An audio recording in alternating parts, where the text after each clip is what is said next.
mga kapawpaw! Welcome to my vlog! Welcome to my life! Charot!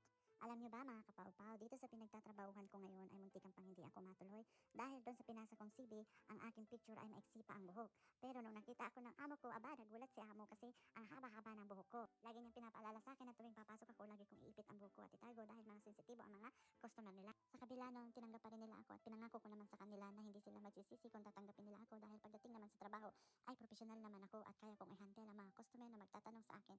Kasi kung hindi nyo natatanong mga kabayan, minsan kahit mga customer ay naguguluhan kung ano ba daw ako, kung babae daw ba ako o lalaki ako.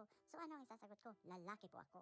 Kaya minsan natatawa na lang ako pag tinatanong nila ako. Tapos alam nyo ba mga kapawpaw, bawal ako magsuot ng mga maiksi o mga pampasiksi. Kailangan maluluwag yung pantalon ko. Tapos nung minsan talagang maluwag na yung damit na suot ko, nung dumating yung amo ko, sabi nila, pwede bang magsuot ka pa ng maluwag? Natatawa na lang ako pero wala naman ako magagawa kasi kailangan natin sundin kung ano yung nakabubuti para sa atin, para sa kumpanya. Pero mga kapawpaw, sabihin